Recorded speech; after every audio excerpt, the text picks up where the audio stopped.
En esta tertulia lo que vamos a intentar es ver la dualidad que existe entre lo que son los venenos y lo que son los dulces. Vamos a hacer una especie de repaso histórico entre los venenos, entre los que está bueno y lo que está malo. Entre los venenos y los dulces, ¿no? Sí. Antes que nada,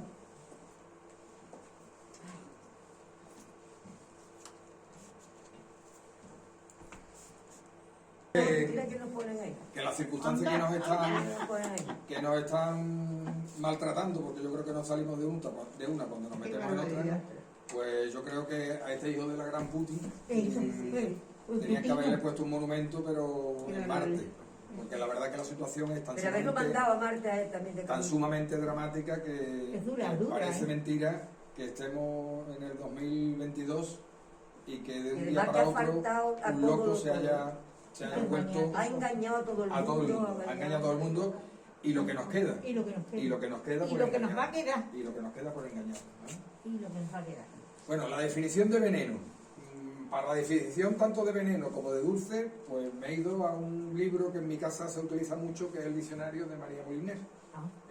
Mi mujer es muy adicta al diccionario de María Moliner, y como se sabe la historia de su vida, pues tuvimos la suerte de poder comprar una primera edición en Madrid del año 66, que la tenemos en casa como oro en paño. Entonces es uno de los libros más recurridos en mi casa, ¿no? Entonces, veneno, pues María Moliner define veneno como aquella sustancia que introducida en un organismo o aplicada a dicho organismo, aunque sea en pequeñas cantidades, le produce la muerte o un grave trastorno, un grave daño, ¿no? Se aplica hiperbólicamente el tema de veneno pues a cualquier cosa que perjudica la salud. Y entre los sinónimos pues te aparece ponzoña, tóxico, bebedizo, malicia, malevolencia. Todo eso son las definiciones y los sinónimos que vienen en el diccionario, ¿no? Hablar de veneno, y hablaremos un poco la historia de los venenos, pues hablar de veneno, el paradigma de estudioso de los venenos y que llegó a conclusiones que son prácticamente las que hoy se tienen en cuenta, es Paracelso. Paracelso era un médico alemán con un nombre un tanto estrambótico, Theodoros von Heine, más conocido como Paracelso, y él hablaba de que en la vida de todas las sustancias con las que nosotros entramos en contacto son venenos o no son venenos, única y exclusivamente va a depender de la dosis. Entonces, la diferencia entre un veneno y un remedio pues muchas veces está en la dosis, y eso en medicina lo hemos visto. En medicina hay muchísimas sustancias que se están utilizando como medicamentos y que originariamente fueron venenos. Lo único que se ha modificado única y exclusivamente es la dosis. Uno de los ejemplos más característicos que tenemos es un tratamiento que se utiliza hoy mucho para quitar las arrugas y para las migrañas, para los dolores de cabeza, que es la toxina botulínica, el Botox. El Botox es una toxina producida por una bacteria y es probablemente el veneno más venenoso que existe en la naturaleza. Se dice que un simple frasco de 10 centímetros cúbicos echado en un depósito de agua de una ciudad de 100.000 habitantes sería capaz de envenenar a los 100.000 habitantes. O sea, fijar la toxicidad que puede tener la toxina botulínica, ¿no? Pero en cambio, en dosis milimétricas, pues resulta de que se utiliza como tratamiento. Pero es como un relleno, ¿no? No un relleno, no. Es que produce una parálisis. O sea, la función venenosa de la toxina botulínica es que produce una parálisis de la musculatura. Entonces, al producir una parálisis de la musculatura, si lo toma a la dosis venenosa, produce una parálisis del diafragma y la persona puede morir entre parálisis y problemas de tipo neurológico. Usada a dosis pequeña, lo que produce una parálisis se quitan las arrugas, porque los músculos que fruncen la piel y que producen las arrugas de expresión, que son las arrugas que quitan, las arrugas que nos aparecen en la frente, las arrugas que nos aparecen en la ceja, las patas de gallo, las arrugas que aparecen en el labio, pues todas esas arrugas al producir una parálisis de la musculatura, prácticamente la arruga desaparece y la piel se alisa, ¿no? ¿Es el botu que viene en las latas cuando viene malamente y mata? Es la toxina botulínica. Es una bacteria que como tome algo de una lata mala, muere.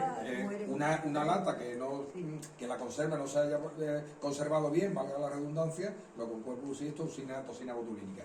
Existe otro, por ejemplo, existía un tratamiento que se utilizaba mucho para la tensión arterial, que era el Adelfan Esidre, si escucháis, hace años se utilizaba, y era única y exclusivamente hoja de adelfa. La hoja de adelfa, la adelfa es una planta ornamental y que de todo he sabido que tiene características venenosas. Sí. O una planta que se llama la vinca. La vinca, de la vinca se sacan dos productos que son dos quimioterápicos, que son dos venenos, entre comillas. La vincristina y la vinclastina son dos sustancias que se extraen de una planta. O sea, la medicina prácticamente y la farmacopea desde el principio ha sido venenos y sustancias de la naturaleza que se han ido depurando a lo largo del tiempo. La historia del veneno, pues la historia del veneno va un poco con la historia de la humanidad, ¿no? Pues existen datos de que 4.500 años antes de Jesucristo ya se utilizaban venenos.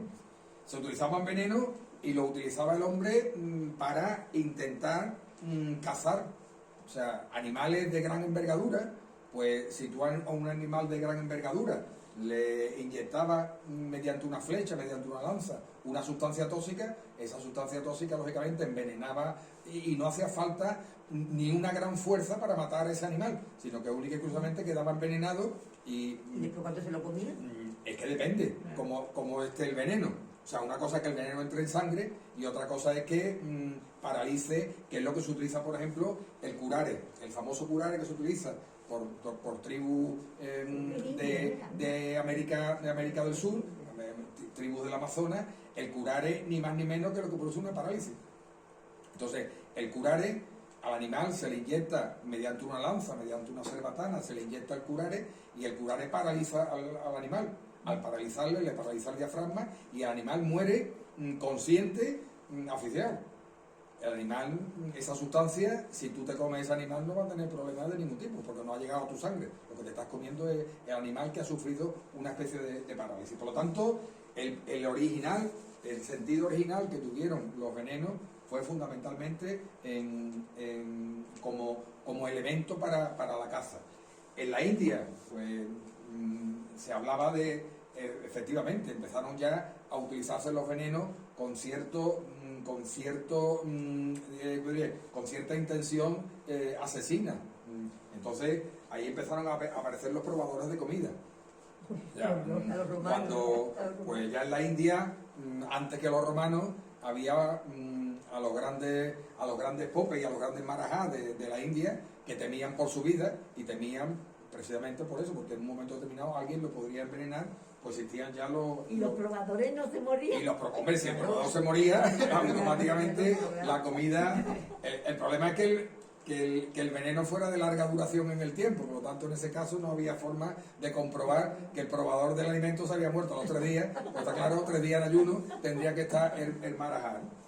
En Egipto, parece que el primer faraón egipcio, 3.050 años antes de Jesucristo, era un experto en plantas venenosas y en veneno, ¿no? ¿Qué de año, Antonio? ¿Qué de año? En Grecia, el famoso envenenamiento de Sócrates por cicuta. Parece que la cicuta era un veneno que estaba en poder del Estado y que lo utilizaba como elemento de ajusticiamiento de aquellas personas que eran condenadas a muerte, como fue el caso de Sócrates. En Roma, cortarte la cabeza. En Roma, hombre, más limpio que cortarte la cabeza es. Eso está claro. En Roma, los venenos tuvieron una época bastante esplendorosa, por así decirlo, de los envenenamientos, y no solamente uno, Claudio, Nerón, Agripina, toda esa tribu de oligarcas romanos, de gran imperio romano, pues eran expertos en utilizar veneno, y hemos visto muchas películas en las que del anillo sacaba el veneno, lo depositaba en una copa y al final la persona se moría, ¿no? Y donde el veneno adquiere prácticamente su cúspide de uso es en la época del Renacimiento. y veremos a continuación cómo, vamos, en la época de los Borgia, pues aquellos eran expertos en... Pero ya era como más elegante. Hombre, eran más elegantes. Y aparte eran más elegantes y parece que es un método muy usado por la mujer, ¿no? Parece que la mujer es experta en veneno, utiliza menos la fuerza física a la hora de cometer Sócrates, por ejemplo, pues la cicuta, aunque hay por ahí historiadores que dicen que no solamente fue la cicuta, sino que fue la cicuta y fue una serie de sustancias que él bebió voluntariamente antes de que para consumar la ejecución a la que le había sometido el poder griego, ¿no? Cleopatra, pues Cleopatra, al enterarse de la muerte de Marco Antonio, pues ella coge una de las víboras, y la famosa película en la que sale Elizabeth Taylor de Cleopatra, pues la víbora es la que hace que se expone a la mordedura de la víbora, y la víbora pues acaba con la vida de Cleopatra, aunque parece que también se utilizaron otros venenos, que había más venenos, que había mucho, había donde buscar y donde elegir, ¿no? La belladona es una crema, el opio. La belladona es el opio. La tintura de belladona es el opio, vamos, prácticamente. Ya. Entonces, el opio se ha utilizado como medio para curar determinados tipos de enfermedades, ¿no? Vamos, los dolores abdominales, por ejemplo, el cólico del lactante, existían en los años 50 por ahí, existían unas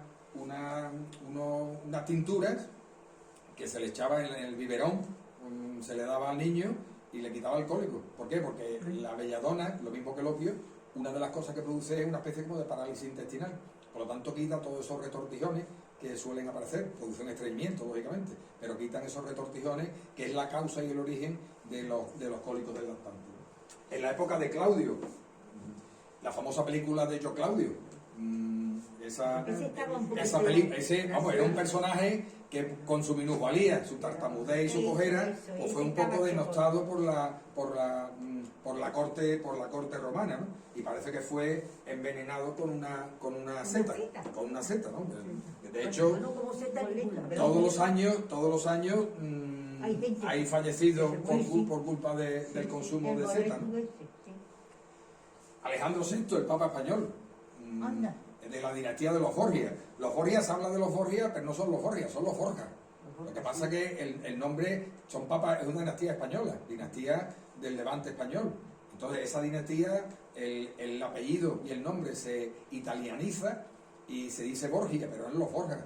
Entonces, pues los Borja, tanto él como su hijo, porque los papas antes tenían muchísimos hijos, eso del celibato parece que es una cosa bastante más reciente de lo que pensamos, pues parece que fueron envenenados, porque en Roma los Medici, los Sforza, los Orsini y los Colonna no toleraban que desde el extranjero fueran impuestos papados, que prácticamente que tenían que ser... el Papa mandaba no solamente a nivel de Italia y del Vaticano, sino mandaba a nivel mundial. Yo creo que una de las fuerzas más potentes, con ejército incluido, que había en la época del Renacimiento eran los papas, ¿no? De ahí salió San Francisco de Borja. San Francisco de Borja. Mozart también parece que hubo historia que decía que parecía que había sido envenenado. El famoso Salieri, que era el competidor en la película de Wolfgang Amadeus Mozart, esa famosa película, que es una película preciosa, con una música preciosa, una interpretación preciosa, pues ahí parece como esa rivalidad que existía entre los dos compositores, pues hubo rumores de que parecía que había sido envenenado por Salieri. Aunque, según los estudios, parece que no se ponen muy de acuerdo, pero era muy buen compositor, probablemente sea uno de los mejores compositores que ha dado la humanidad, pero la verdad que de salud no andaba muy bollante, que digamos, parecía que tenía fiebre reumática, que padecía de frecuencia... Y tiene una música muy dura. Frecuente neumonía, y parece que según los cronistas dice que le dieron un agua que se llama el agua de Tofana, que era un elemento desconocido y que entre sus ingredientes parecía que podía tener arsénico. El arsénico es uno de los venenos que se ha utilizado. El arsénico y el cianuro son de las dos sustancias que con más frecuencia se han utilizado como... Una cosa tan dura como esta y resulta bonito. Es bonito. Es que tú escribes muy bonito. Napoleón Bonaparte, otro. Otro pájaro de Otro. eso ahí.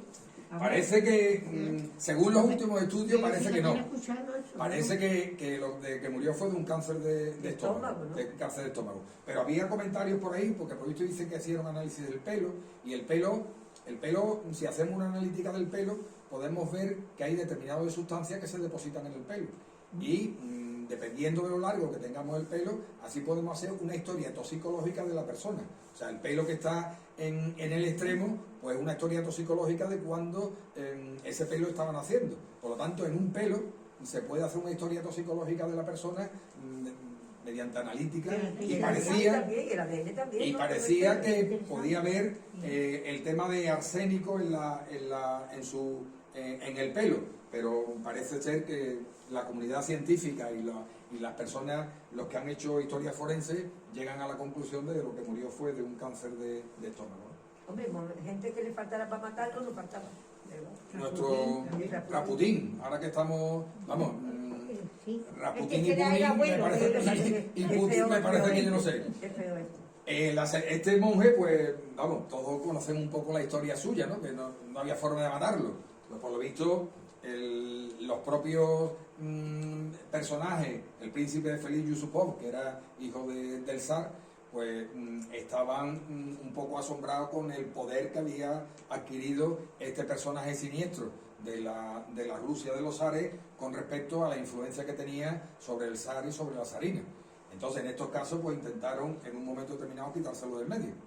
¿Con vino? Forma de quitárselo con medio. Pues forma de quitárselo con medio envenenándolo, con cianuro. Pero matarlo, eso sí, pero hay una cosa que ocurre, y es que el azúcar, al ser vino dulce, el azúcar contrarresta muchos venenos.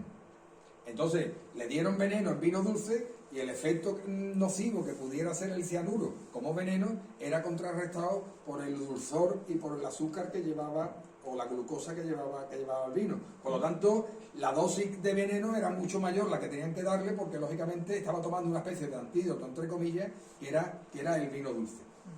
No obstante, como vieron que no se moría, pues lo sacaron, le dispararon, le hicieron de todo, y al final parece que lo que murió fue de ahogamiento, porque se cayó en el río Neva, porque todo esto transcurre en San Petersburgo, cayó al río Neva, y al final la causa de la muerte, pues, ni el veneno ni las balas, sino fue el ahogamiento. O sea que era un individuo que era difícil acabar con él, ¿no? Sí, sí.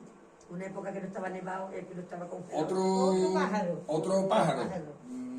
Todos los que atacaban en In parece que son lo dan, ¿no? Stalin, pues también. Stalin parece ser que ahí existen comentarios de que en el año 1953, que fue cuando fallece, parece que la causa de la muerte fue un accidente cerebrovascular, o sea, una apoplejía, como se solía decir, pero hay testimonio de un jefe de la policía que decía que él lo había matado. Entonces el propio Nikita Khrushchev, que fue el sucesor suyo, parece que en sus memorias afirma y corrobora estas declaraciones que hizo un jefe de policía diciendo que había envenenado de aquella manera a un personaje siniestro donde los haya de la historia. El policía, sí. Un personaje siniestro de la historia de la humanidad. Y la prueba la tenemos aquí, vamos, fijaros, esto no es tan lejos, esto está pues 2017, 2018, agosto de 2020. Todas estas personas, y detrás de todo, fijaros los nombres todos son rusos. O sea, parece que el poder ruso se está haciendo experto en envenenar, ¿no? Aquí tenemos pues una inyección letal con un paraguas en el año 1978 a un escritor disidente búlgaro, a Georgi Markov. El Kela Mehal, jefe del movimiento islamista Hamas de Jordania, fue con un analgésico opioide. Parece que el intento fue encargado al Mossad israelí. El Mossad israelí fue el que intentó matarlo. No llegó a matarlo porque le dieron el antídoto a tiempo. El Yushchenko, el candidato opositor ucraniano. O sea, ahí empieza todo. Cuando vemos la guerra de Ucrania que se está produciendo ahora, 2005 en eso en 2005, septiembre de 2004. Sí. Y en 2005 hay fotografías, no las he traído, pero hay fotografías de él antes y después del envenenamiento y el rostro es totalmente, parece otra persona, el rostro totalmente desfigurado. Eso fue que se llevaron a Inglaterra y estuvo mucho tiempo ingresado. Es. Livichenko muere en hospital 3 semanas después de beber un té con un agente ruso en Londres. El Kim Jong, el Kim Jong, que es el primo, que es el que está ahora mismo en poder en Corea del Norte, pues se cargó al primo porque los grandes asesinatos se cometen en familia, como se suele decir. Sí, No se mata a un desconocido. La mayor parte de las veces se mata o se envenena por herencia o algún consanguíneo, ¿no? Sergei y su hija Julia fueron encontrados inconscientes en un centro comercial.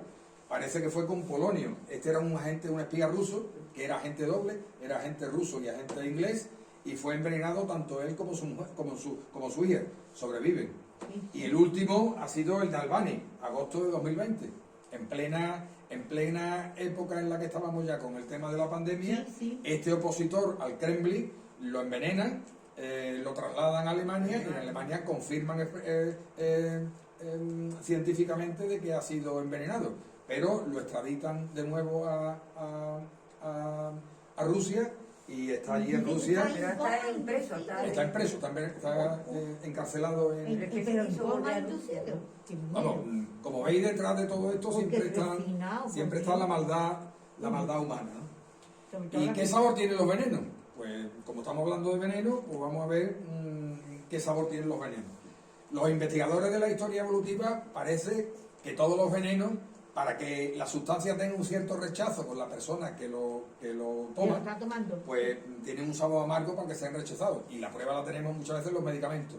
No hay ningún medicamento ni una pastilla que se te disuelva en la boca que sea dulce. Todas son amargas, todas tienen un sabor que perpetúa en el gusto, perpetúa en el paladar y que te dan dolor de estómago. Y que al final son... Por lo tanto, es el sabor amargo el que prácticamente le da sabor a casi todas las sustancias que pueden considerarse como tóxicas. Dentro de los sabores, pues el paladar humano distingue 4 sabores: el ácido, el dulce, el amargo y el salado. Son los sabores que distinguimos. Y hay un quinto sabor que es el que han dado en llamar el umami, que es un sabor de una especie de sabor nuevo que han descubierto los japoneses, que son muy dados a esto del esoterismo gastronómico. Y el sabor ese umami, pues una especie de mezcla de sabores que parece ser que es un sabor nuevo y que lógicamente... ¿El tomate? El tomate, bueno, ponéis el tomate, pero está en otro tipo de sustancia. Es un sabor así, que es un sabor que lo tienen algunas verduras, es un sabor entre agridulce, que... Ese veneno no mata. Ese veneno no mata. Bueno, pues vamos a ver cómo... No mata, porque yo como tomate todos los días de mi vida. Pues así estáis de lustrosa toda la gente. Y yo para desayunar. Pues hay que tener cuidado con lo que comemos. Sí. Y fijaros, con respecto al veneno que comemos todos los días y que no te matan. Por ejemplo, alimentos, el consumir patatas que han sido, que están ya en flor, por así decirlo, que están ya como en ese tipo de situación, pues tienen elementos tóxicos. Porque me dijo, perdona, el frutero mío que serán mejores. Fíjate tú, deja que lo veas. No. Y otro tema, esas patatas que tú coges la patata y que ves que tiene verde, que tiene que quitarle lo verde, eso son sustancias que pueden ser consideradas tóxicas.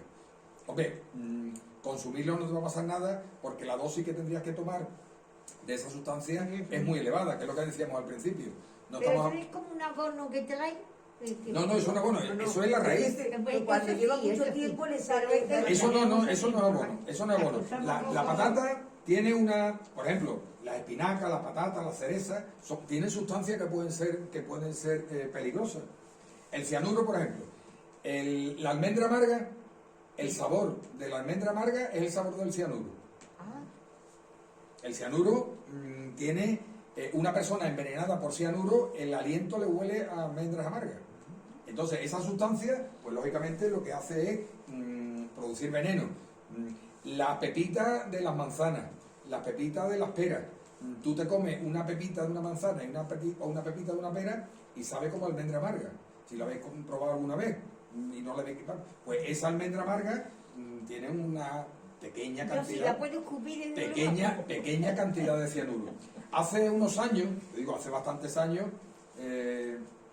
un crío ingresó en el hospital con síntomas de envenenamiento y resulta que la madre, un poco ducha en preparar batidos, pues por lo visto le había hecho el batido con níspero, pero no le había quitado los huesos. Entonces el hueso del níspero tiene un color verde, tú lo coges y si lo pruebas sabe como almendra amarga. Pues eso también tiene dosis de, tiene cianuro. Es una sustancia que tiene y la gente que dice que se aconseja comer la fruta toda con la piel y todo. Con la piel, sí, con la piel tiene elementos beneficiosos para la salud, porque la piel tiene un alto contenido en fibra. Por ejemplo, la manzana. Si tú consumes la manzana sin piel, estreñe. Pero si tú consumes la manzana con piel, la piel de la manzana tiene un alto contenido en fibra y con alto contenido en fibra favorece lo que es, favorece, sí, elimina lo que es el estreñimiento y produce una evacuación de las heces en mejores condiciones, ¿no? Por ejemplo, la patata, pues la solanina es la sustancia esa verdosa que puede tener la patata. La mayoría de las plantas, de las especies, pueden tener veneno, pero lógicamente el hombre ha ido también, por ejemplo, la patata se considera un alimento venenoso porque muchísimas de las especies de patata que hay son venenosas. Lo que pasa que en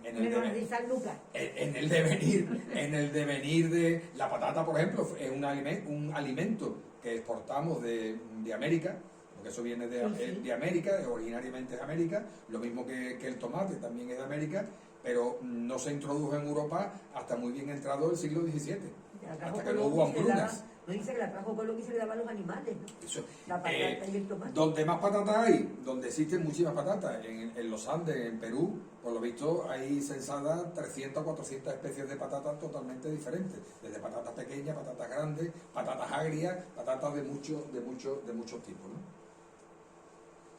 El ácido oxálico también es otro veneno. ¿Y qué tiene ácido oxálico? Pues todas las verduras de hoja verde. Todas las verduras de hoja verde tienen un alto contenido en ácido oxálico. Las espinacas, las acelgas, el brócoli, y son alimentos, hombre, tendrías que comer mucha cantidad para que pudiera llegar a tener efectos tóxicos el ácido oxálico. Pero no hace falta que tenga efectos tóxicos.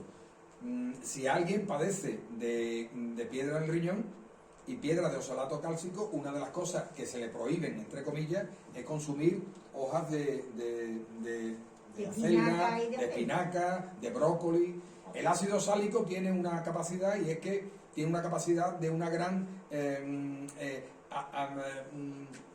retención de calcio. Por lo tanto, retiene mucho calcio, y al retener mucho calcio, lo que provoca son las famosas piedras en el riñón de oxalato cálcico. O sea, y los naturistas que te aconsejan que te la comas cruda, sí. las hojas y demás. Si la cuece tiene menos... La cueza pierde. O sea, al cocer la verdura, el ácido sálico que tiene la verdura de hoja verde, al ser cocida, se pierde en gran medida. Hombre, a mí la espinaca sí me gusta. La espinaca, hombre, es un alimento, vamos, como veremos. Lo mismo que decíamos al principio, de que no existen venenos sino dosis, con respecto al tema de la alimentación, 3/4 de lo mismo. Claro. Todos los alimentos son buenos, lo único que no puedes comer espinaca todos los días o hincharte de comer espinaca. Porque al final puede darte. El brócoli no me gusta. Puede darte los brócolis. Y el dulce, volvemos al diccionario de María Moliner. ¿Qué es lo que es dulce? ¿Y azúcar? Pues de sabor como de azúcar, golosinas, cosas dulces de pequeño tamaño, de las que se elaboran en pastelería, como las pastas, las yemas o las frutas escarchadas, azucarado, sinónimo, azucarado, acaramelado, golosinas, chuchería, caramelo, pastel, confite, meloso, confitura. Todas esas son las definiciones que hay de dulce. Eso, el de abajo últimamente. El pan de Cádiz, el famoso pan de Cádiz. Bueno, aquí... Pero ese no creo yo que tenga mucha azúcar. No. Ese no tiene, claro. Pues el azúcar se está convirtiendo en el enemigo invisible. En el enemigo invisible. Entonces, hablando de veneno, y de lo que hemos dicho del cine, y si son dulces los venenos, el azúcar se está convirtiendo en un auténtico veneno, entre comillas, para la cantidad de problemas que están apareciendo. Enemigo invisible. El enemigo invisible, la cocaína del siglo XXI, el nuevo tabaco, son algunas de las frases Pero alarmantes. porque da, estar bien. Porque engancha. Eso. Porque Ah, engancha. Crea adicción, ¿no? Crea adicción. Ah, O sea, ya, al crear ya. adicción, ese subidón de Es azúcar una que te droga. da determinados alimentos te produce una sensación de bienestar que hace que tú tengas que recurrir al consumo de productos. Y otra de las cosas importantes que veremos y Los que tenemos, donuts, ¿no? Los los donuts. donuts, por ejemplo, estos son todas las sustancias que podemos considerar nosotros que tienen que ver con el azúcar. La primera es la glucosa, fructosa, sacarosa, galactosa, esas son las fórmulas químicas. Y después existen otros elementos que son más complejos, que no son ni más ni menos que moléculas de glucosa o moléculas de monosacáridos unidas unas a otras, como son la celulosa, que es la que tiene el papel, la que tienen los árboles, el almidón, que son los que tienen los granos, el almidón es lo que tiene El arroz, por los ejemplo, cereales, el arroz también. alto contenido en azúcar, porque tiene alto contenido en También, almidón, y el glucógeno, que es la forma que tienen los animales de hacer una reserva de azúcar de hidratos de carbono, como veremos a continuación. El arroz con El leche. papel en los árboles, las plantas, almacenan los hidratos de carbono en forma de celulosa, las legumbres y el grano en forma de almidón, y los animales pues lo almacenan en forma de glucógeno, tanto glucógeno muscular como glucógeno hepático, como veremos a continuación. Bueno, y el azúcar, ¿de dónde viene el azúcar? Muchas veces pensamos en el azúcar y si yo pregunto de dónde viene la caña de azúcar, automáticamente pensamos en que viene de Hispanoamérica. Sí, Y se nos viene a la memoria la figura de la zafra en Cuba produciendo caña de azúcar. Pues no, el azúcar viene del continente asiático, y donde empezó a utilizarse el azúcar fue pues en la zona de la India, en la zona de Nueva Guinea y la zona de China, que es donde originariamente se utilizaba la caña de azúcar como elemento edulcorante. Llega a Europa a través de Persia, y fundamentalmente son los árabes, la cultura musulmana, la que introduce el azúcar en Europa. El azúcar en forma de azúcar, en forma de miel y en forma de productos dulces.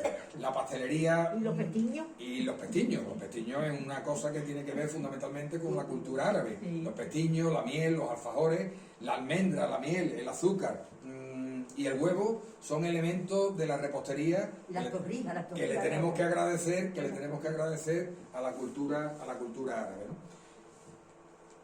Y es desde Europa los que transportamos y los que llevamos la caña de azúcar a América, no de América aquí, sino de aquí la llevamos nosotros a América, ¿no? Son los árabes, tan aficionados a los dulces, los que al invadir las regiones pues descubren las infinitas posibilidades que presentan y la introducen fundamentalmente en Europa a través del norte de África.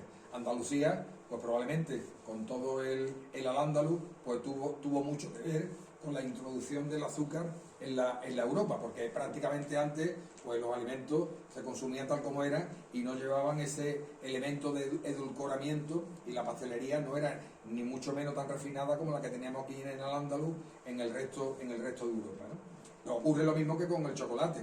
El chocolate, que el primer sitio donde llegó fue a España, resulta de que los suizos, los belgas y los italianos nos quitaron el protagonismo del chocolate y son los paradigmas ahora mismo del chocolate, ¿eh? Cuando en teoría desde aquí es donde el chocolate empezó a utilizarse y a expandirse por todo el Pero mundo. el chocolate como tal no es malo. No, el chocolate va a ser malo, bueno.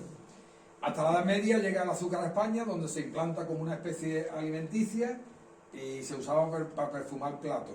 Los boticarios comenzamos a usarla como parte integral de la receta y lo usaban como pócimas en medicina. Incluso servía para curar el mal de amores. O sea, un mal de amor con una buena dosis de pestiño, pues es menos gravoso, ¿no? Por así decirlo. Cuando se descubre América, el azúcar viaja en manos de los conquistadores españoles a Santo Domingo, y a partir de ese momento, pues lógicamente se expande el cultivo de la caña de azúcar. Fundamentalmente por otra causa también fundamental: la mano de obra es mucho más barata, porque la mayor parte eran esclavos. Lo de siempre. Entonces, donde hay mano de obra barata, todo progresa. No, pero es que además también, por lo que se ve, el clima era propicio. Con el beneficio. El clima es propicio, pero vamos, que independientemente del clima, vamos, que el tema era la mano de obra. Y nosotros tenemos dos formas de utilizar el azúcar, lo que es el azúcar blanca, que es normalmente la que vemos, el azúcar refinado, que la fuente de azúcar es la remolacha azucarera. La provincia de Cádiz era una de las principales productoras de remolacha azucarera, y en la provincia de Cádiz había por lo menos 5 azucareras. Estaba en Gédula, había varias en Jerez, y la producción de azúcar en la provincia de Cádiz era muy, muy alta. Fundamentalmente en manos de empresarios aragoneses, que eran los que tenían un poco el paradigma de la producción de azúcar en nuestra provincia, de remolacha, vamos. Prácticamente todo el mercado se ha trasladado a Portugal, y ahora donde más azúcar se produce de remolacha es en Portugal. Si veis muchas veces los sobrecitos que hay de azúcar que te dan en las cafeterías, es azúcar portugués. Allí prácticamente, aquí la única azucarera que existe es una azucarera en el Guadalete, que fijaros, esta es la campaña anterior, pues más de 500.000 de toneladas de remolacha líquida, que es una especie de melaza de la que se saca después el azúcar convencional que consumimos. El azúcar de caña, pues es lo que llaman el azúcar moreno, que es un azúcar con menos poder edulcorante y que tiene, podemos decir que es un poco más saludable que lo que es el azúcar blanco. Tiene así, ¿no? un índice glicémico menor que el del Es azúcar. como más vasta también. Es más vasta y edulcora menos. Exactamente. Y el azúcar en el organismo, ¿para qué sirve el azúcar en el organismo? Pues ¿Quién no la tiene? Pues son elementos básicos de nuestra alimentación. Forman parte del grupo de los carbohidratos, y cuando nosotros ingerimos alimentos, pues el azúcar pasa a nuestra sangre, y lógicamente de pasar a nuestra sangre es la fuente fundamental que tiene nuestro organismo para obtener energía. O sea, el azúcar es el combustible por excelencia que tiene nuestro organismo. Toda la energía, o casi toda la energía que nosotros consumimos, la extraemos del azúcar que hemos consumido o del azúcar de nuestras reservas, que están en forma de glucógeno muscular o en forma de glucógeno hepático. Pero fijaros lo que dice la Organización Mundial de la Salud, que recomienda que es importante reducir el consumo de azúcar libre. ¿Por qué? Porque existen alimentos que ya llevan azúcar, llevan hidratos de carbono de otra El forma. pan, oye. El pan es harina. Las patatas. El pan, las patatas, el arroz, las legumbres, todo eso lleva hidratos de carbono. Y al llevar hidratos de carbono, son hidratos de carbono que no son azúcar pura y dura. El problema es consumir azúcar pura y dura. Hoy día, si veis en muchos productos de repostería o productos que hay de galletas y demás en los supermercados, Le han te achicado pone las letras. azúcar no añadido. Sí, sí. Porque Pero le han achicado las letras. también. las letras de La manera de verla, ¿eh? no de las instrucciones, sino las etiquetas, el etiquetado de los alimentos Tienes que llevar una viene, lupa, ¿eh? viene ya como los prospectos. Tienes que llevar una lupa ya, hay que para ser, verlo. Bueno, pero y si tú lees el prospecto no te tomas no te tomas nada, los alimentos sí te lo consumen. Entonces tenemos la situación de que lo dice la Organización Mundial, que hay que disminuir el consumo de azúcar. Entonces, cuando vayamos a comprar alimentos, galletas o cualquier cosa, veamos que no tienen azúcar añadido. Sí. Porque antes llevaban el azúcar añadido, ¿por qué? Porque al llevar azúcar añadido engancha más, está más dulce, Claro. y te produce una mayor adicción, como veremos a continuación. ¿Y cuál es la función fundamental de los hidratos de carbono a nivel de nuestro organismo? Pues, como digo, desde el punto de vista energético. Trasladando nuestro organismo al medio ambiente, diríamos que la energía más limpia que puede consumir nuestro organismo viene de los hidratos de carbono. Porque es una energía que nosotros consumimos hidratos de carbono, consumimos azúcar, y lo único que nos produce es agua, CO2 y calorías. Y energía. En cambio, si yo consumo grasas o consumo proteínas para obtener calorías de las grasas o de las proteínas, aparte de que es mucho más costoso, porque consumir y metabolizar 1 gramo de grasa para obtener energía es mucho más costoso para el organismo, lo mismo que 1 gramo de proteína.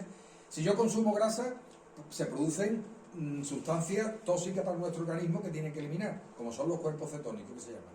Y si consumo proteína para obtener energía, esas proteínas producen productos de desecho que son tóxicos para nuestro organismo. Por lo tanto, la energía más limpia que puede utilizar nuestro organismo es el azúcar. Uy, qué bien. Es la energía más limpia. Están los bombones. Por cada gramo de azúcar son 4 calorías las que nosotros podemos conseguir. Entonces, si nosotros hacemos un cómputo de cuántas calorías tengo que consumir al día, podemos ver efectivamente desde el punto de vista de hidratos de carbono, que normalmente suele ser del orden del 50 al 55% de la proporción de calorías en forma de hidratos de carbono que tengo que consumir al día, podemos hacer perfectamente el cálculo. Pero fijaros otra cosa muy importante. El músculo puede utilizar otra forma energética, de energía. Puede sacar energía, en caso extraño, puede sacar energía de las grasas, puede sacar energía de las proteínas. El cerebro única y exclusivamente puede sacar energía de los hidratos de carbono, del azúcar. El azúcar es el combustible fundamental para nuestro cerebro. Y fijaros, consume del orden de unos 100 gramos al día. O sea, es la parte de nuestro organismo que más energía en forma de azúcar consume.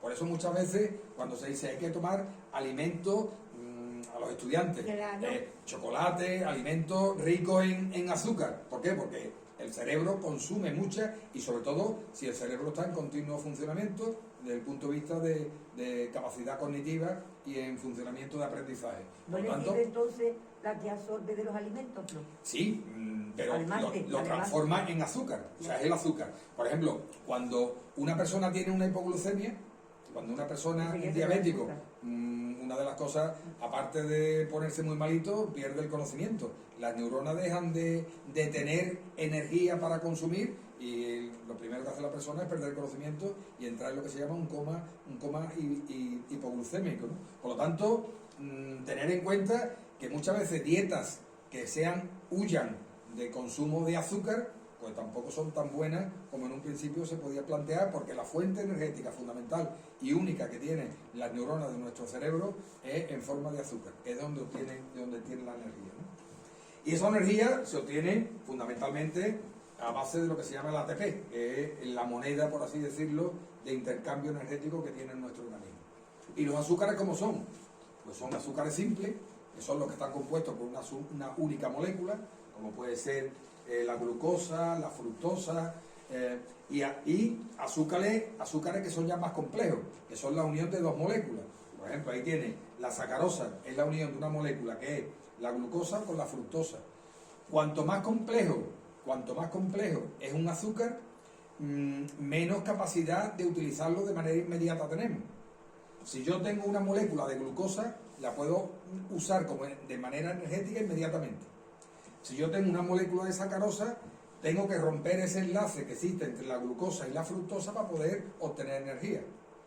Porque, como digo, la única forma de obtener energía es transformándolo en monosacáridos, en una única molécula. Por lo tanto, desde el punto de vista energético, los monosacáridos tienen más rendimiento energético y los disacáridos tienen menos. Pero si ya nos vamos a los azúcares complejos, pues entonces ya es mucho más complicado. Ya es mucho más difícil obtener energía. Las 2 formas de obtención de energía que tiene nuestro organismo son el almidón y el glucógeno. Por ejemplo, fijaros ahí ese ciclista. Los ciclistas, el comentario cuando un ciclista está haciendo la pájara. La pájara de un ciclista no es ni más ni menos que se ha quedado sin reserva ninguna de azúcar en su sangre. Se ha quedado, lo que está en hipoglucemia. Ha gastado toda la reserva energética que tenía. ¿Cuándo ocurre una pájara? Pues ocurre normalmente cuando el ciclista no ha sabido gestionar el esfuerzo que ha hecho y se ha quedado, como se suele decir, se le ha encendido la luz de reserva del depósito de gasolina, que en este caso es fundamentalmente los hidratos de carbono, que es, como digo, donde obtenemos nosotros energía. Ese ciclista al que le da una pájara, que se ha quedado prácticamente a 0 de reserva de glucógeno y a 0 de reserva de energía en su organismo, cuando llega al hotel se toma un plato de macarrones y de pasta y productos parecidos, que son hidratos de carbono única y exclusivamente, y su organismo asimila de manera inmediata todos esos hidratos de carbono y rellena la reserva y queda dispuesto para hacer una prueba al día siguiente. ¿No puede tomar terrones de azúcar, por ejemplo? ¿También? Puede utilizar terrones. Habéis visto muchas veces que ellos antes en el control de avituallamiento pues le daban una bolsa con bocadillo, y ahora lo que llevan son unos sobrecitos que coge el sobre y son fundamentalmente lo que llevan es azúcar pura y dura y alimentos relacionados y miel, ¿no? y miel y productos productos azucarados, porque ese ciclista que está corriendo lo único que necesita es azúcar para obtener la energía necesaria para seguir tirando de la prueba. ¿Y fruta no? ¿Fruta no? La fruta, pero la fruta tarda más en transformarse. Ajá. Es lo que hemos dicho antes de la molécula. Sí. Si yo estoy dando azúcar, el azúcar, la molécula, inmediatamente la puedo utilizar. Si yo utilizo fructosa o utilizo un disacárido, ya mi organismo tiene que romper ese enlace y ya tarda más tiempo. El tomar el azúcar automáticamente sube en sangre. Es cuestión de minutos. Si yo utilizo otros productos más complejos que aunque tengan azúcar y tengan hidrato de carbono, necesita un proceso metabólico y no va a subir inmediatamente. Tardará 3/4 de hora, 1 hora, 2 horas, pero no está disponible para nuestro organismo de manera inmediata. ¿Vale? Fuente alimentaria de hidrato de carbono, pues los cereales, el arroz, el trigo, el maíz, la cebada, el centeno. Estos productos, pues estos productos llevan hidrato de carbono, pero no llevan azúcar. Por lo tanto, yo como arroz y no me va a subir inmediatamente el azúcar, porque necesito un proceso metabólico de ese arroz. En cambio, si tomo azúcar pura y dura, no necesito proceso metabólico, automáticamente sube en sangre. ¿Y a esto que le llaman integral? Integral. Hombre, el integral es porque tiene fibra. Ajá, ajá. El integral, la harina, tú coges la harina normal, y la harina normal que se utiliza para hacer el pan blanco es una harina refinada que no lleva restos ninguno de la cáscara del cereal del que está hecho. En cambio, los que son integrales lo llevan restos de cáscara. Y son oscuros. Y ese resto de cáscara, pues aportan fibra. No aportan calorías, porque eso no lo absorbe el organismo, aportan fibra. Es bueno para el estreñimiento y es bueno para hacer una dieta hipocalórica, con menos calorías. A igualdad de peso, 100 gramos de pan blanco y 100 gramos de pan integral multicereal, los 100 gramos de pan blanco tienen más calorías que los 100 gramos de pan integral, porque los 100 gramos de pan blanco no tienen residuo ninguno. El pan integral sí tiene residuo, y al tener residuo, lógicamente, previene lo que es el tema del estreñimiento y aporta menos calorías. Los azúcares, las patatas, el 75% de la patata es almidón. Por ejemplo, una de las cosas que se hace, por ejemplo, con el tema del arroz, lavar el arroz antes de cocerlo. Sí. Tú lavas el arroz y lo dejas un rato en agua y el arroz pierde parte del almidón. Por lo tanto, le estás quitando algo de caloría, por así decirlo, a ese arroz. El tema de la patata, para que no se te peguen las patatas a la hora de freír, echarla en agua antes. Un rato en agua, van perdiendo el almidón y hace que, lógicamente, no se te peguen cuando empiezas a freírlas. Pero qué buenas están las patatas. Las patatas también. Ah. Las Lo legumbres. mismo las gordas que las finitas, que uy, qué ricas están. Las legumbres, la fruta y las verduras, todos son hidratos de carbono. Cuando pensemos en los hidratos de carbono, no pensemos únicamente y exclusivamente en el azúcar. Tenemos que pensar en los hidratos de carbono. La ingesta recomendada de hidratos de carbono, pues la ingesta del orden de 200 a 300 gramos al día de hidratos de carbono, repartidos, si es posible, en 3 a 5 raciones de alimentos hidrocarbonados. Y deben aportar del orden de la mitad de las calorías. Si nosotros, a lo largo del día, una persona de vuestra edad y de la mía, sí, ya estamos cada vez más cerca. No tanto, no te lo creas. El consumo de calorías en un varón será del orden de unas 2.200, 2.300 y en una mujer alrededor de 1.800, 2.000. Pues todas esas calorías, el 50% tienen que ser en forma de hidratos de carbono. Pero hidratos de carbono, insisto, que sean hidratos de carbono, que sean frutas, que sean verduras, que sean legumbres, que no sea azúcar pura y dura, ni productos que lleven azúcares refinados. Y también va a depender de varias causas, o de varias consideraciones. La edad, cuanto más mayores somos, menos calorías necesitamos. El sexo, los hombres necesitan menos calorías que las mujeres, más calorías que las mujeres, y el peso, la envergadura de la persona, pues lógicamente hace que tenga que consumir más o menos calorías. Claro. Y de la actividad física. O sea, nuestra actividad física es la que hace que necesitemos más o menos calorías.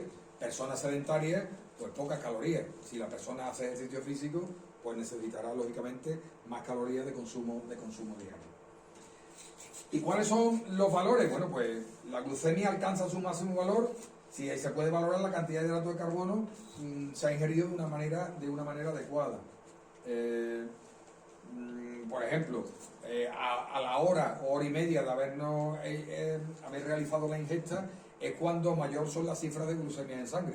Por lo tanto, a la hora de hacerlo una analítica para saber cómo estamos de azúcar basal, pues tenemos que hacer un azúcar con un ayuno de por lo menos de 10 a 12 horas. Eso es otra de las recomendaciones que se le debe hacer a las personas. Cuando vas a hacerte una analítica, no vale cenar ese día muy tarde y hacerte una analítica muy temprano, porque si no han pasado del orden Normalmente de es 10, muy temprano la analítica. del orden de 10 horas de ayuno, pues podemos tener, si la persona es diabética o está tonteando, por así Sí, decirlo, sí. con la diabetes, puede tener problemas porque todavía no se han nivelado los niveles de glucemia basal, ¿no? Un momentito que había Sí. en la parte de abajo algo que decía el asma Bueno, bronquial. el tema, elementos que tenemos que tener en cuenta a la hora del ejercicio. Pues ahí te estoy hablando del tema del ejercicio. ¿El ejercicio para qué sirve? Pues previene y mejora los problemas respiratorios, refuerza nuestra inmunidad, reduce el sobrepeso y mejora la digestión, Cardíaco. disminuye la incidencia de diabetes y accidentes vasculares Reduce el cerebrales, sobrepeso. mantiene y mejora la flexibilidad, mejora la calcificación de los huesos, previniendo la osteoporosis, reduce el riesgo cardíaco, disminuye la presión arterial y previene los problemas respiratorios. O sea, el ejercicio O sea, físico con el ejercicio es- mejora el asma mejora y la tensión. y la tensión. O sea, la tensión arterial con el ejercicio físico Claro. y se previene fundamentalmente lo que es el tema de la Pero diabetes. andar igual, ¿no? Si Es no que se hace... andar es igual. Hay que andar. Andar es el ¿no? mejor Yo ejercicio. es que no, el único que hago es andar, ya está, no hago otra Y cosa. si encima va haciendo así con las manos, más todavía. Bueno, voy pasando. Lo que decíamos antes, con respecto al tema de los alimentos, estamos hablando de hidratos de carbono. Dependiendo del índice glucémico, que es un factor que voy a explicar ahora, el índice glucémico de estos alimentos, así son más recomendables o menos recomendables. Aquí viene en forma como de semáforo. En verde sería lo bueno, en amarillo sería, o en ámbar sería lo regular, y en rojo sería pues, Que te atropella. lo que te atropella, tú lo has dicho, que te atropella. ¿Y el índice glucémico en qué consiste? Consiste fundamentalmente en saber el alimento que tú estás tomando, cuánto tiempo tarda en transformarse en azúcar. Cuanto más tiempo tarda en transformarse en azúcar pura y dura a nivel del torrente sanguíneo, el índice glucémico será más bajo. Cuanto menos tiempo tarde en transformarse en glucosa en nuestro torrente sanguíneo, el índice glucémico será más alto. Por lo tanto, tenemos que huir de aquellos alimentos de hidratos de carbono que tengan un índice glucémico alto, porque nos estará subiendo el azúcar de manera inmediata. Hoy la sandía. La sandía. Es que muchas veces cuando hablamos de frutas, Ajá. las frutas son sanas. Una sandía dulce, una uva, por Está ejemplo. buenísima. Está buenísima. Tiene que ser La uva. sandía, el melón y la uva dulce. Y la uva son alimentos muy dulces. Vamos, Claro, sí. no llevan azúcar, La uva mucho. llevan fructosa Sí, o llevan claro. otro tipo de azúcar de esto, Sí. pero a fin de cuentas siguen teniendo un índice glucémico alto. Y ahí lo que hay En son cambio, zanahorias, pues mira, las el lentejas, pasti, la cereza, la soja, la uva, la zanahoria, por ejemplo, la zanahoria es dulce, la calabaza es dulce también. Uy, sí. Estamos hablando, por ejemplo, un alimento que muchas veces uno dice, es que esto no tiene azúcar. Pero las cremas de eso están buenísimas. Están buenísimas. El tomate frito. El tomate frito que tú compras, mírame qué cantidad de azúcar lleva. Que el tomate frito de lata o de bote, Pero se Si le la echa- veo, si lo veo. Se le añade. se le añade, claro, se le añade. No, Pues, claro. normalmente, Que no cuando... entiendo por qué, porque cuando- tiene que ir ahí la Hombre, tierra. cuando hacemos, cuando hago tomate frito en Se le casa, echa un poquito. le echo un poquito. Pero no, Hombre, ya, en esa lo que cantidad, pasa es que Para quitarle la acidez. para quitar la acidez, pero algunos que le quitan la acidez con una generosidad que prácticamente... Mira, Antonio, y entonces las personas, por ejemplo, que estamos necesitadas de azúcar, a mí me pasa, ¿no? Que yo ahora mismo me estoy viendo reflejada. Yo, la fruta mía preferida es la sandía, el melón, la uva dulce La y dulce, todos los el demás. plátano. Entonces, eso tengo que tener cuidado también con lo que como, no. No, Come todo lo hombre, que quiera. mm, Hombre, una vamos. sandía no me voy a comer. Tere, hombre, yo creo que los que estamos aquí, Ya y sobre hemos todo los que están en esta repasado. banda, hemos pasado ya la situación de riesgo. Sí, Ya, sí, ya, ya, sí, pues digo, sí. entonces, Ya, y es que pues, además me lo pide el organismo. Podemos, me lo pide el cuerpo. No, tú lo entiendes. Cuando el organismo te pide esto Claro. que a ti te ¿Y gusta. cómo podemos prevenir la diabetes? Pues Venga, hablando vamos. de diabetes podemos hablar de dos tipos de diabetes, la diabetes tipo 1 y la diabetes tipo 2. La diabetes tipo 1. La diabetes tipo 1 es aquella que le aparece fundamentalmente, es la que se denominaba antes diabetes infanto-juvenil, es la que aparecía en gente joven niños y que causa, pues, Esa es peor. No podemos achacarle a la dieta, no podemos achacarle a que no han hecho ejercicio, no podemos achacarle a malos hábitos de alimentación, porque lógicamente no ha dado tiempo. Es una diabetes en la que parece ser que por razones autoinmunes el organismo destruye las células que producen la insulina a nivel del páncreas. Por lo tanto, la diabetes tipo 1, la forma de prevenirla es bastante difícil. Claro. Y que el único tratamiento de la diabetes tipo 1 es insulina pura y dura. No hay otro tipo de tratamiento. En cambio, la diabetes tipo 2, que es la más extensa, es la que aparece ya cuando la persona es adulta, cuando ahí Bueno, sí que podemos muchas hacer... veces cuando ya termina la regla y todo. La regla, mucho a personas mayores. Hombre, hay ciertos antecedentes familiares. Hay personas que su madre, su padre tuvo azúcar de mayor y aparecen. Pero esta diabetes tipo 2 es la que sí se puede hacer una prevención importante. Fundamentalmente porque haciendo ejercicio y teniendo buenos hábitos de alimentación y evitando el sobrepeso, podemos hacer que no aparezca, o que si aparece, aparezca lo más tarde posible. Por lo tanto, sus consecuencias serán mucho menos negativas para la persona que la sufre. Las personas con más probabilidad de padecer diabetes tipo 2, pues tener sobrepeso, obesidad, llevar un estilo de vida sedentario, tener más de 45 años, Bueno, eso ahí no se puede tener evitar. familiares cercanos con diabetes, Claro. ser de origen étnico neoeuropeo, determinados tipos de raza tienen más tensión, más diabéticos que propensión. nosotros. La raza negra, por ejemplo, el tema de la hipertensión y la diabetes, la raza negra es mucho más elevada que la raza blanca. Sí. Cuestión de raza, lo mismo que tienen piel negra, pues Por el color, claro. tener la tensión alta, tener niveles de colesterol elevados y triglicéridos, tener antecedentes de diabetes gestacional, esas mujeres que durante el embarazo cogieron mucho peso y tuvieron una diabetes gestacional, en el momento en que dieron a luz, la diabetes le desaparece, pero ya es un factor de riesgo para que si no se cuida, conforme va cumpliendo años, le puede aparecer una Y el diabetes. niño, Ay, y el síndrome feto, de lo ovario puede tener, poliquístico. el feto lo puede... El feto, como consecuencia del antecedente familiar, sí, puede tener... Uy, la depresión. Tener depresión, parece ser que las personas con problemas de depresión tienen mayor tendencia, el ovario poliquístico, mujeres que han tenido ovario poliquístico y haber tenido situación de prediabetes, personas que han tonteado en algún momento de su vida con el azúcar, pues lógicamente si no se cuidan tarde o temprano Claro, terminarán siendo tontas. diabéticos. Modificar estilo de vida es el elemento fundamental para prevenir la diabetes tipo 2.